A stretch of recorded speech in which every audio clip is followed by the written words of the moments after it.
Egunon, denoi, posa eta posa da zuek danok hemen ikustia. Bai, hemendik ikusten da argazkia da ederra. Orduan, hotza daukan gai honi berotasuna ematia, da hau ja berotasun asko da. Da gure helburuetariko bat, eta ongi etorria. Eman nahi dizuegu etorri zareten guztiei eta eskerrak. Heriotza guztion bizitzaren parte bada ere, sarritan, isilpean edo beldurrez bizi degulako. Oraindik ere tabu handi bat izaten jarraitzen du gure etxeetan, gure familietan, lagun artean, eskolan eta oro har gizartean.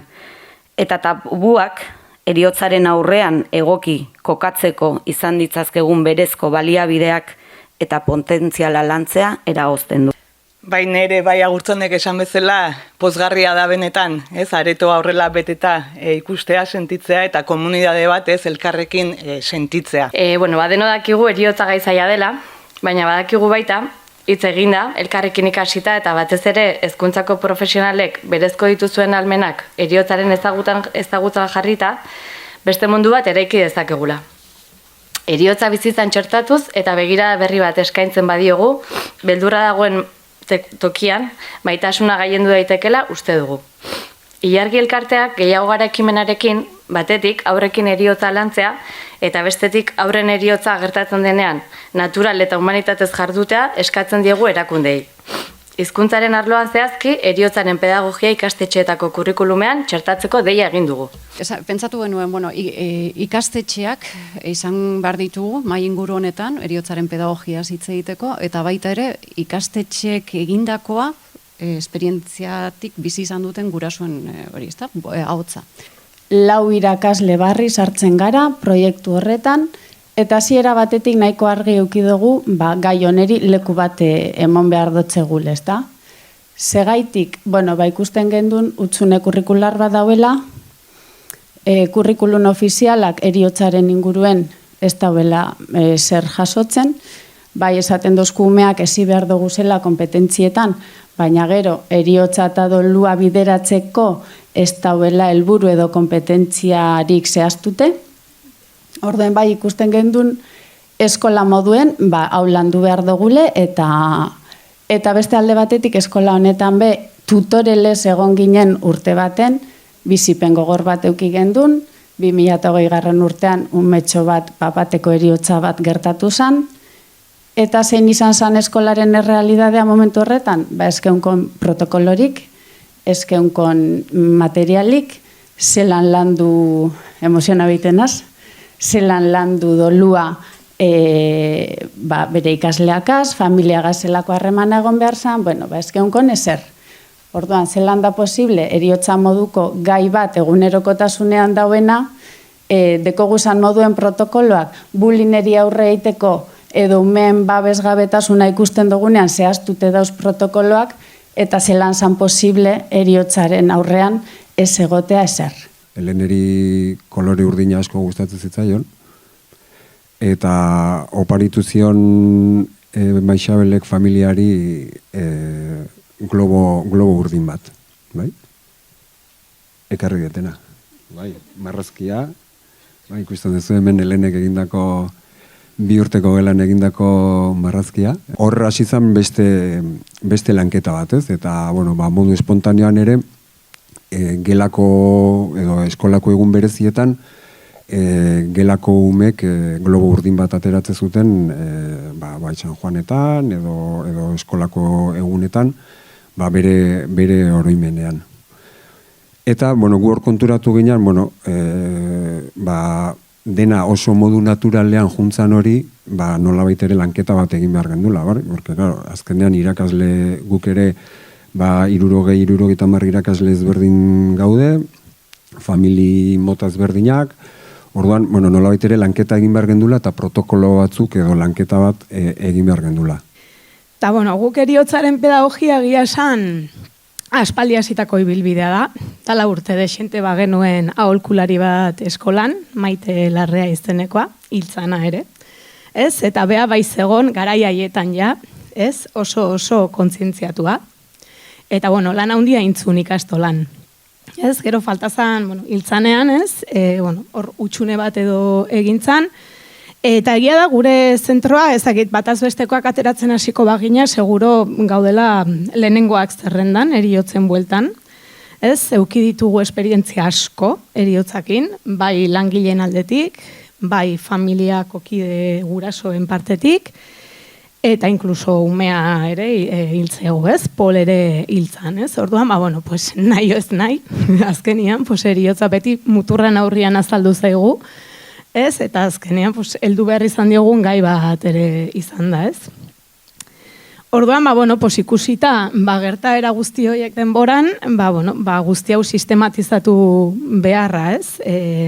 Naiz eta jakin, pues aipatu da bezala hemen, ez, aurretik aipatu da bezala, gai zaila dela, oso sensiblea dana, eta gero eskoletan ere, eta familietan, pues bakoitzak badu eukala bere eriotza bizitzeko modua edo, eta pues ematez egun pixka bat errespetua, ez? Pixkatan kapuntetan. Bai, hori komunitatean, ez? Eriotza bat suertatzen denean, ez? Eskolak eman dezaken laguntza aldarrikatzea, ez? Nahiko nuke, ez? Hemendik. Bai, garrantzitsua ikusten dut, ez? Galera handi bat eduki duen ikasleari, ez, gertatutakoa hitz egiteko espazio bat eskaintzea, ez, eta hilden pertsona hori oroitzeko aukera ematea. Hori guk horrela indugu, baina beste 1000 modu daude, ez, baina behintzat hori aukera hori eskaintzea. Eta hori bazkenean pentsatzen dut, horrek bide bat ireki diezaiokela ikasleari, ez, berak behar duenean nola sentitzen den edo hildako pertsona horri buruz hitz egiteko gaitasuna o lasaitasuna eman diola, ez. Zuen hitza hartuko dut esanez posible dala, zaila dala, baliabiderik ez dagoela, baina baliabide apurrak daudenak eta holan eskatuakin ere egiten dala, kriston ahalmena dauko zuela, irakasleok eta hezkuntza komunitateok, bai guraso elkartetakoak eta baita zuzendaritzakoak, kriston kapazitatea dauko zuela, bakarrik gogoratu egin behar dugula eta alkarri babesa eman, seriotzaren aurrean talde bezala kokatu behar gara. Alorrez berdinetan lanean ari diren 4 elkarte gonbidatu ditugu, gaur mai inguru edo tertulia honetara, aurren eriotzari edo aurren inguruan, gertatzen diren eriotzen inguruan aritu nahi dugu, eriotzaren aurrean nola jokatu, nola landu, eriotza hitz egiteko moduak nola sortu, hori guztiaz aritu nahiko genuke gaurko 4 emakume hauekin. Nera ama duela 6 urte hiltzala ularreko minbizi metastasikoaz. Egia da nera amak, prozesu luze bat izan duela, 10 urtez egonda gaixo. Nik 10 urte nezkanetik eta nire ezpak 8 ginezkanera, eta egia da minbizia gure etxan ez dela tabua izan.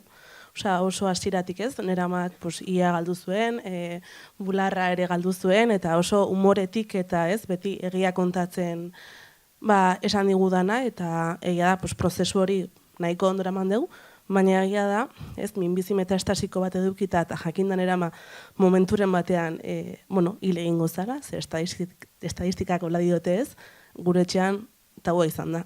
Tabua izan da azkeneko arnasara arte. Osa, neramak azkeneko arnasa eman eta gero ere tabua zan.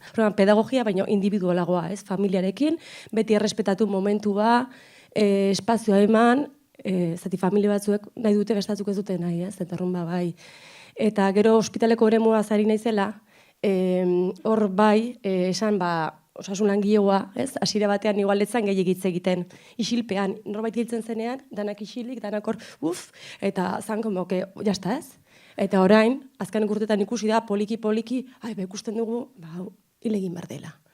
Nola, erizain batek igual aletu, sartuko naiz gelara, zer esango diot, edo familiarekin nola izango da harremana, edo egingo diotuko diotola, galetuko dio zenbuz, edo ez? Bai guztauko jakun, eta gaur hemen behin da berrez nabil nire buru bai esaten, ez honei gaixai batu inbiotzauela, eta plazak bitxugula, bat ez be, lankideon artean hitz egiteko, lehen ezagozu moduan 50 lankide gara txatxilipurdin, zerbitzu anitzak dauko, aixialdiak eta aixialdean lanean ibili basarie ezaugarri oso ezberdinak dauko hezkuntza formaletik haratago, ez, eskoletan ez moduan beste modu baten lan iten da, eta baldintzak ezberdinak die, orduan, bai guztauko jakun, behintzat zoru aman komun bat sortu ahal izatea, behintzat eukitzeko base bat, ez, hortik abiatzen. Nire kasu partikularrean beti hitz egin dugu oso argi eta gaina umorea jarrita zen, ikuste dute hemen umoreak ere egiten duela eta hor ere Lasar Gairen aitak hor ere aditua, ez? Umorearen bitartez, eta oso gauza simple, eta baina niri deigarria egiten zitzaidan, zelan lagunei deigarria egiten zitzaien guk zelan egiten genuen etzean, heriotzaren inguruan, alako tontakeriekin, ez, amari esan ez. Hau bitxikeriz beteta kasu eta hilaurretik, hau guztia garbitu, gero ni marroia utziko idazu, etxea usteko, ez da, alako tontakeria, baina nolabait heriotza presente egitea, ez, un euro. Gogoraraztea, ez, taldean, heriotzaren gaia, bizitzaren gaia dela, eta magia egin dezakegula, denok bakoitzaren lekutik.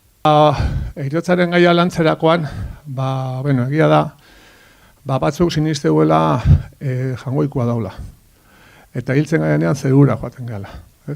Beste batzuk sinisteue reenkarnatu egiten garela. Beste batzuk sinisteue ez daula ezer. Beste batzuk badaula zeo zer, baina ez dakitela zer. Eta ez dakit, gu pentsatzen dugu argi dagoena da denontzat, da amalurratik gatozela eta amalurrea guazela. Horregatik hasi ginean zuaitza landatzen. Bizkate simbolikoki. Zerutik eskura lurra ez ikutzea